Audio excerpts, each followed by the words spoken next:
So, Tanya, we have right now a chessboard in front of us, and we're going to look at the game of Gukesh and Magnus. The big one, right? I mean, they played twice in the tournament, and it's really interesting because it was round one of Norway chess, right? Magnus versus Gukesh. And it was sort of the matchup everyone was waiting for, world number one versus world champion Gukesh's first classical game against Magnus since becoming world champion. And it was a brilliant game, like that one as well, with the white pieces that Magnus won. uh, just both players played, it was like a show, and neither deserved to lose in that one. It just felt like the chess world just won. In fact, I remember in our commentary, Sagar, David called it the game of the year.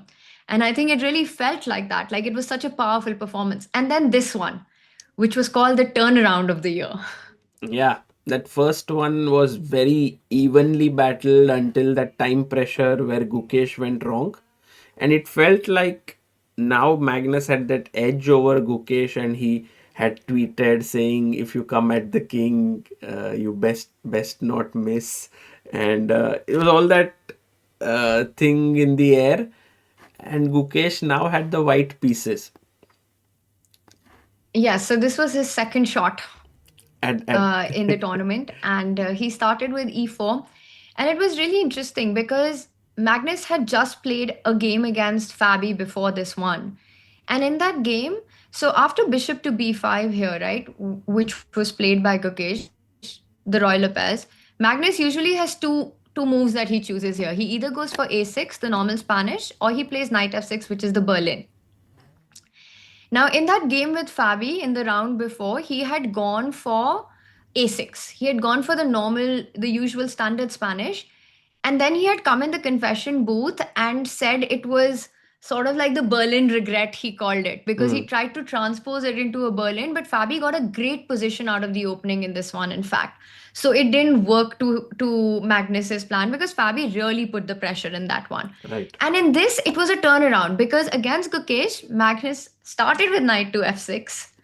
And then it transposes on the very next couple of moves into a normal Royal Lopez position. So, yeah, a bit of a switch.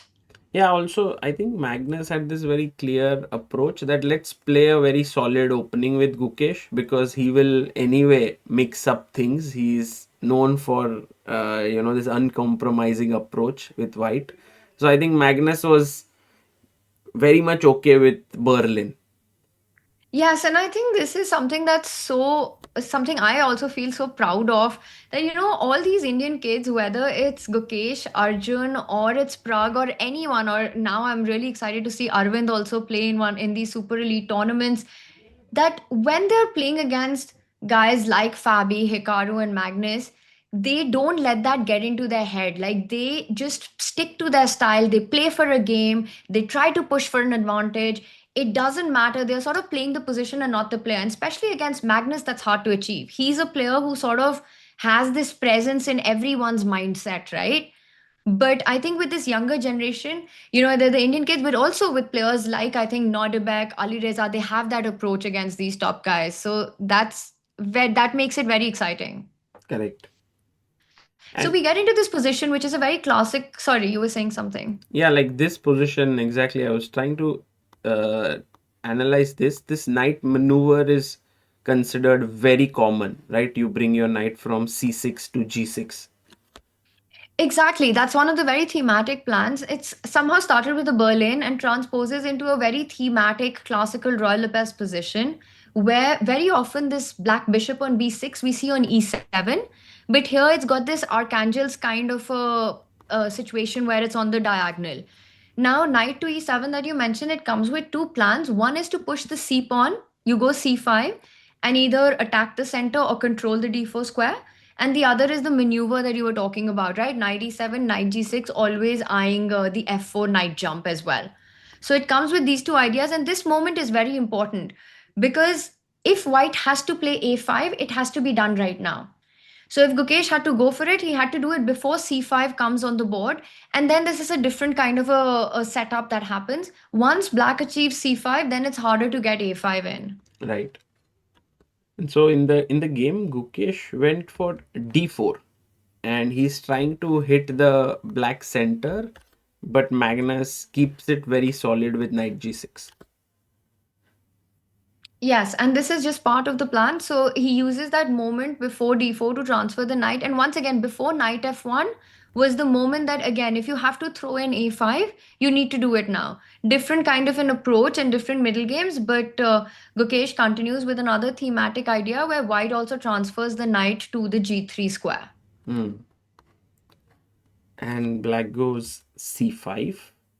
And here is a big question. Like Gukesh went knight g3.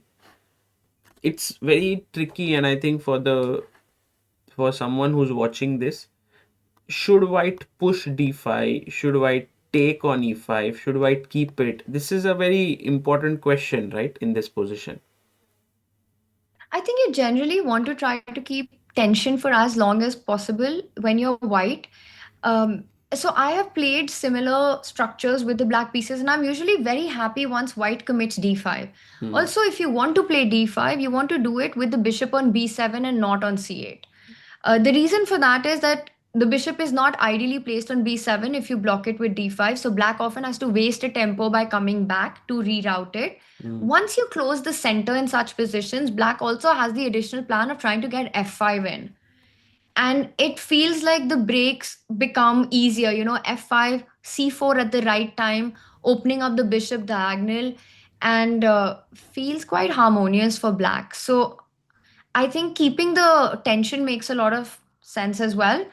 But d5 is, of course, a very a possible move as well. Right. So Gukesh went knight g3, takes, takes, and now Magnus took on a4. And were you surprised with this decision of Magnus?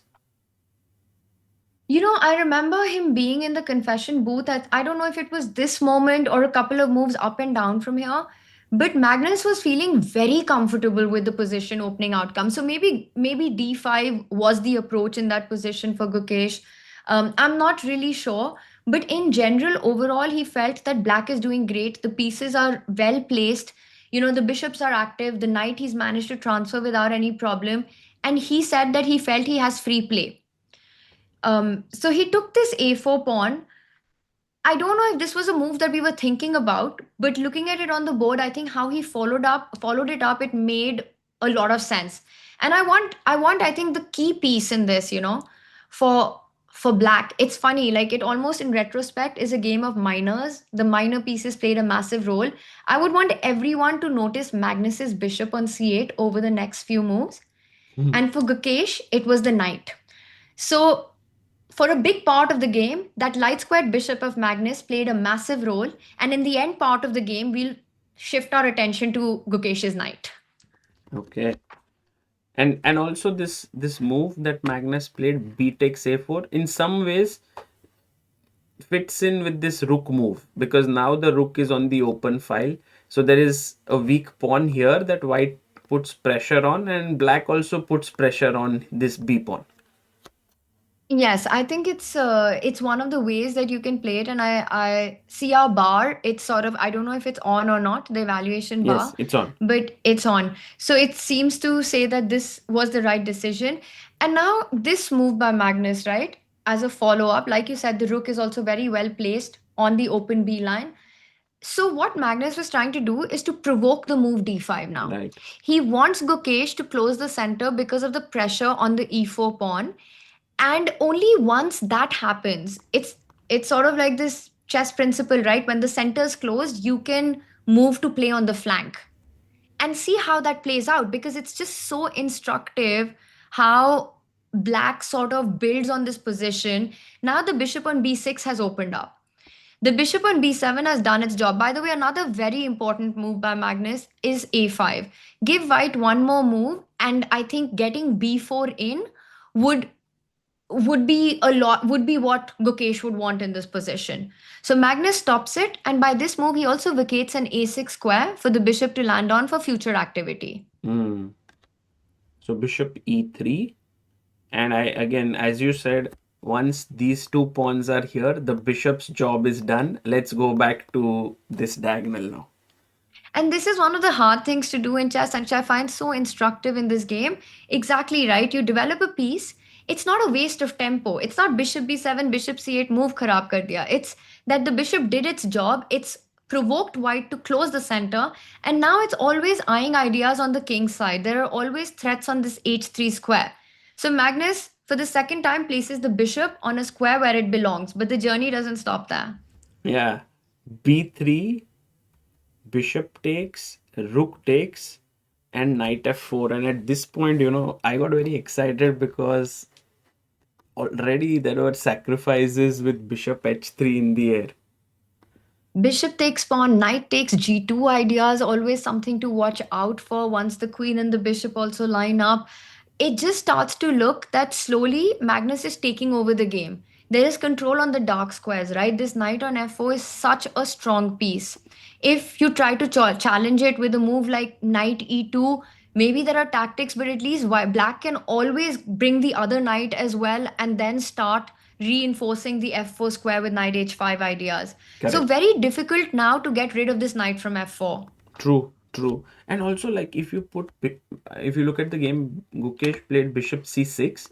I was wondering, like, look at each of black's pieces, the knight, this knight, the rook here, the bishop here. Each one is doing such good job. Like, what happened? Like, how did Magnus get all his pieces in a better position than Gukesh, who's white and has played like a very standard Rui Lopez? It's honestly starts to feel like a flawless execution of the opening by the by Magnus in this one, right? Exactly like you said, Gukesh has made no mistake. He's made no apparent blunder in this position. And suddenly we're in this situation where Black feels like he's the one who's on the push. He's the one on the front foot right now, being aggressive. Gukesh has this bishop on c6, but it doesn't have any active targets in the position. Yeah. It's a beautiful looking piece, but like compare it to the knight on f4 and the bishop on c8, you can already see the ideas around g2 and h3. There are targets that those pieces are lining up against. So it just feels that out of nowhere, Magnus Carlsen is just better in this position against Gukesh. Correct. And such positions are very dangerous against Magnus. He goes rook b4, puts pressure on e4. Gukesh plays his queen here. In And fact, if I remember correctly, at some point Magnus did have the shot on g2 in some positions. There were some sacrificing actually, it was ideas, this way, Tanya. Like here, takes, and knight knight takes takes. h3 and knight g4. Yes. And here, knight g4 because you can't take king h3 because of knight f2. Yes. And so here the thing was, if you go rook e2 because the rook is attacked and also f2 square, then again there is this I was wondering during the game, like knight f2, because if rook f2 there is knight e3 check, but then just like queen c2 or something, and white is doing okay, like there's no problems according to the engine. But this position, like knight f4, king g1, and just somehow rook b4, and black is better. I was like, okay, Yeah. this is not so easy to assess. Yeah. I think the problem is not calculation of this line, it's the evaluation of this final position, right? And or when Magnus retreated with his bishop to c8, he obviously had all these plans in his mind that h3 is a tender spot for white to look for it. But to work out this whole variation and realize that black is down a piece, you're actually down a piece for how many pawns is that? That's two pawns, right? Yeah. But that you're actually dominating this position, I think that's a hard thing to do. And Magnus's choice and approach was he wants to keep control of the position till perhaps there's something clearer. So Hmm. what he went for instead of the sacrifice was a more human approach, keeping everything under control and just building and piling on the pressure. Yeah, he did this, queen c2, and now this very beautiful move g6, Yeah, I love this because move as well, by the way. taking control of the f5 square, and maybe he wants to now put his bishop on this diagonal. G6 is one of those one move, many grooves, multi purpose move kind of a situation where, like you mentioned, it controls f5. In many lines, if you take bishop takes pawn, pawn takes bishop, and put your queen to c8, the knight can jump to f5 and defend those ideas. So, one, it Oh, fights against that. beautiful. Second, just as a concept. So you are stopping knight f5 not only as an attacking resource but a defensive resource for white. Hmm. You're also creating a square for the king to come on g8, and maybe in the future have the h8 square available for the rook for certain attacks, because you're also assisting the move h5 after Right. g6. Right. That's the other idea of g6. You want to add a pawn to this power attack with the move h5 next. Correct. So Magnus sort of played this small move, but it again really piles on the pressure by adding the threats in the position. Hmm. Very nicely said. King h1, bishop a6, and This now, is the third time, by the way. He's rerouted the bishop to a new diagonal. So it started from b7, went back to c8, and now Magnus gets it to another square so that it can come and attack the central pawn. right. And now there's this pressure on the a5 pawn here, and this is what I loved, that Magnus after knight d2, like he was attacking e4, he just plays h5 and gives up this a5 pawn, and he assesses it correctly that black is completely better here. You know, if you notice the last, I don't know, about, I would say 7 to 8 moves, it's so amazing to watch what black has done, because one move has been on the queen side, another move has been on the king side. First improving the position of the rook, then putting the knight on an active square, then improving the position of the bishop, then pushing a pawn, then pushing another pawn, then getting the bishop in towards the center. It almost feels like this full board awareness and domination by black. And then finally striking to a point where you want to give up a flank pawn for a key central pawn. Mm. If Gukesh loses that e4 pawn, the whole position falls apart, because it doesn't stop there. There'll be attacks on g2 and d5. Yes, these pawns will be weak. b3 is already weak. So I was expecting like Gukesh will move his knight away and then But you knight can just takes. take on f1 and knight takes pawn. Okay, you can Yeah, even start like directly. this, but I think bishop f1, knight f1, knight e4 also looks pretty strong. Yes, and this was really good.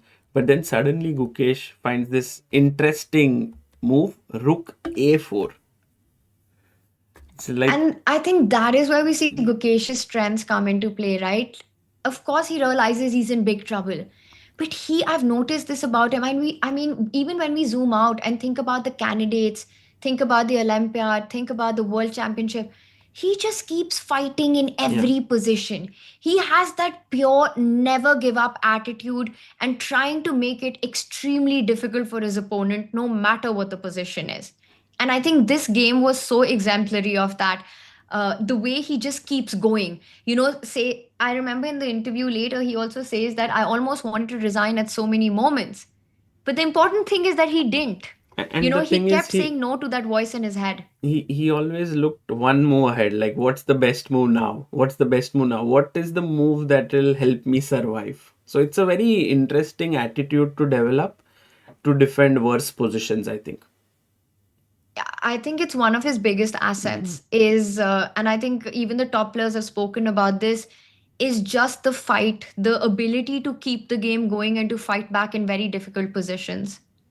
So his point here is rook takes rook, pawn takes, and now if Magnus tries to win a piece, then he takes Pawn back, takes pawn. the knight is hanging and the bishop is also hanging. So So tricky, right? yeah, very Instead of tricky. going on the defense, just setting up these counter ideas, again requiring the highest precision from his opponent.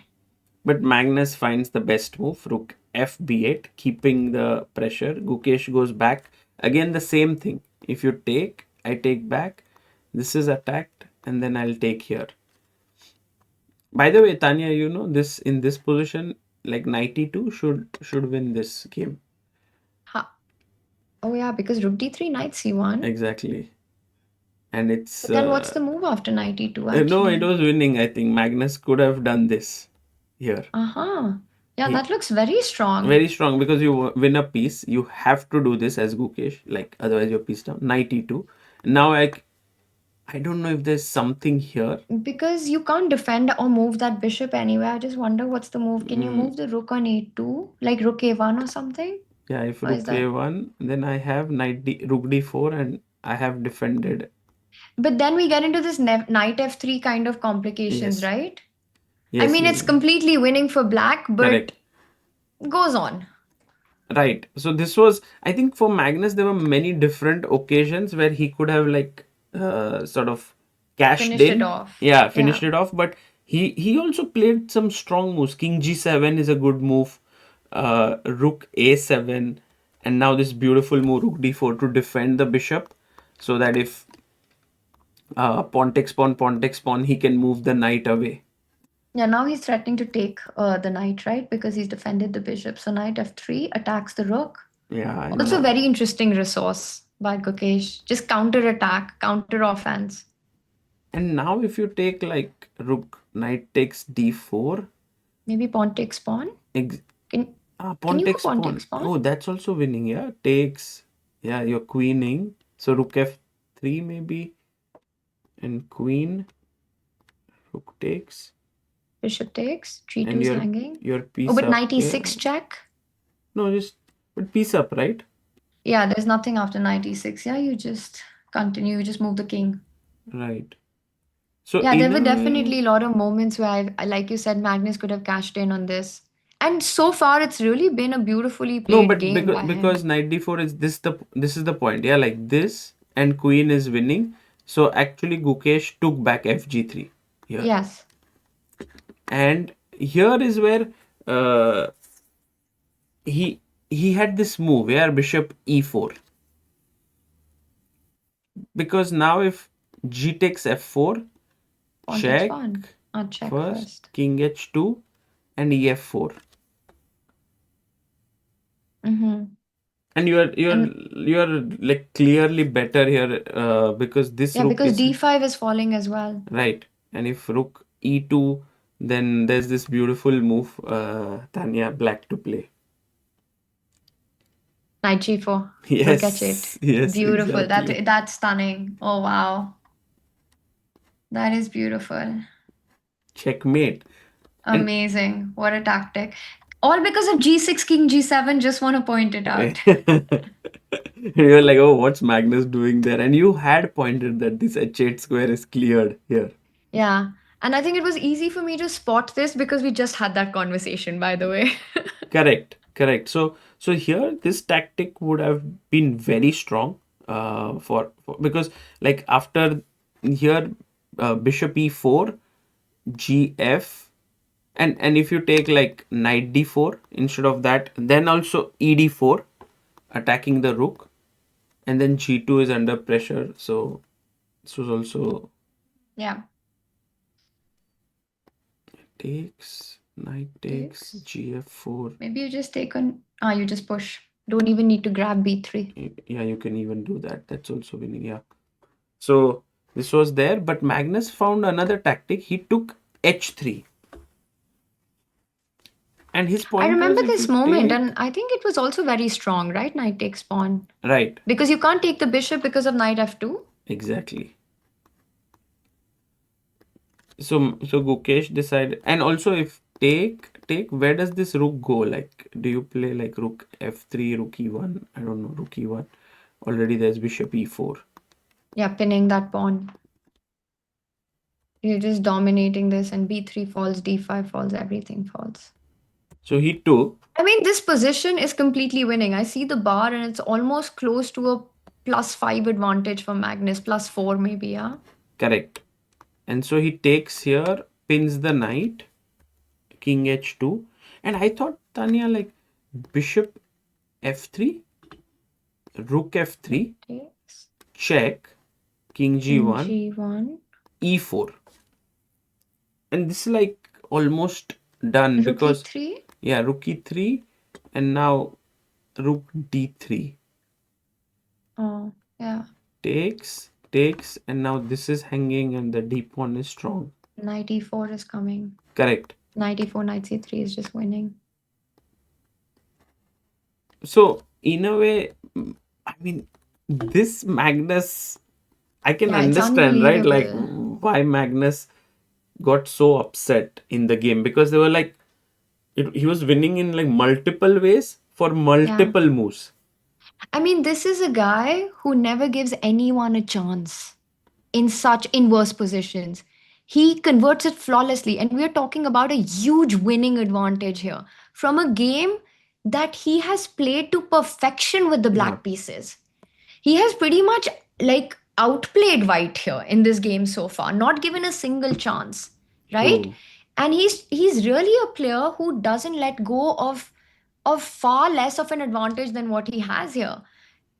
Messing it up, not converting it, not cashing in from here, it's a very rare occurrence in the chess world for Magnus.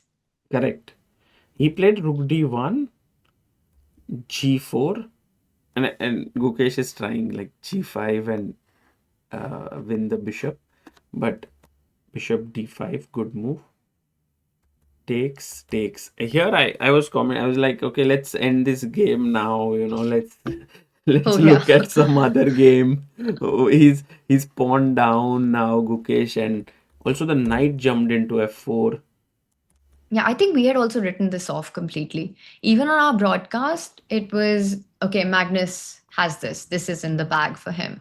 It's just a matter of time. It's just a matter of moves now. Right. But Gukesh, he just kept playing. He just kept He playing one more move. he wanted this rook c7, and I think today I interviewed Gukesh, and he said if knight e6, he had Mhm. nothing because this is stopped and this is Knight stopped. g5 is stopped. These are the two main ideas he had. And rook b3, d5. Every rook b3, e4, d5, everything is coming in now once you make this retreating defensive move. Correct. But Magnus went king f6, and his idea was that if Gukesh went rook c7, he wanted to play rook f8, and then he's better, everything is under control. But instead, Gukesh went for this move h4 with the idea of knight g5, which I thought is a nice move. I think it already starts to get sort of slightly interesting, and I see it's still completely winning for black. Yeah. But we were slightly surprised with Magnus's approach of sort of this king march. We saw him do that a lot, by the way, this tournament. I think one of the other Mm, factors of Norway chess was so many king marches by players in like middle games and early end games. So it starts getting, I would say, somewhat tricky. And for Gukesh, the plan was clear, right? Get Magnus low on the clock, like try to get to that point where there's a time scramble. correct. And then anything can happen. And here Magnus had this rook h8 moves to stop knight g5 in the position. Um, but and then if rook c7, he still has rook h7. It was getting, as you said, a bit complicated. He went king A bit e6. unnatural, right? Like all these moves that we are looking at, rook f8, rook h8, rook h7, defending it, it's still completely winning for black. But it starts feeling like it should have been easier somewhere. Mm, mm, correct. And also look at the clock. Both players under 4 minutes, no increment. I don't think they had touched move 40 by now. It's, yeah, this move 41, but I mean Okay. 10 seconds is just nothing. Yeah. Check. King So here. now Gukesh continues with the checks. He can't give black the time to take on b3. Like taking on f7 was not a possibility. Yeah, if here rook takes f7, there is rook b3, and And rook h3 ideas if the knight moves. If not, it just becomes very difficult for white to make any moves here. yes. So Yeah, instead of checkmating, I think. here, he went rook a5, check, king d3, rook f2, and And already now I just want to say one thing. I think again a lot of people have of course seen this game live, but we spoke about Magnus's bishop. Now also let's just pay attention to Gukesh's knight because it's about to go on the journey of its life. f6, and here I thought what this was a mistake because rook h8 still wins for black, but f6 looks natural, wants to push the knight away. Knight doesn't have too many great squares to go to, but Gukesh finds this very nice move, check. Yeah, and it wasn't easy. Like we Yeah. were trying after f6 to suddenly it felt like Gukesh's rooks and knights, and now the king will also join in. And Black's king is kind of somewhat a little stuck, not feeling very comfortable. And with 2 minutes on the clock, it's not easy to figure a way out. True. And if like Gukesh had played this move knight e4, then after something like king e3 attacking the rook, it's no longer easy. Like where does the rook go? And if you go Yeah. here, oops, sorry. If you go like rook c2, then I can already start taking the pawn, d5 push. So this was, the king is somehow okay here. But so in this, like having just 2 minutes on the clock, Gukesh finds this rook f3 taking 1.5 minutes and being Amazing. left with only 31 seconds. So he actually sensed that this is the right move to make. Yeah, it's really a skill and a gift that Gukesh has, that in a position that's been so difficult for such a long time against a player like Magnus, he's still finding the best resources. He keeps the fight going till that moment, and this never give up attitude. Correct. So king And to e2. truly believe in it, we all say never give up and stick to it, but to truly believe in it with all honesty is what we see in this game being played out. Right. This is a one of the most amazing attitudes to have, if you are a chess player, to keep fighting. Check takes here, knight e4 check, king e2, and now this rook is attacked, and king g3, and now Gukesh's position looks completely okay. Like this is hanging, this is hanging. He somehow magically defended the pawn h5 ideas later to create a passer. Things changed, and actually for even Magnus it was like, what did I do? Yeah, it was like what just happened in the last few moves, right? Suddenly, that king from g8 has marched up to g7, f6, e6, d5, d4, d3, e2, and finds itself just completely alone there, stuck between the white knight, the white rook, and the king, right? And there are all these checking ideas. Black is still a pawn up, Yeah, but it's far from clear now. This is a three result endgame. You pointed out the h pawn becoming a passer. It's the most dangerous passer to have in these position.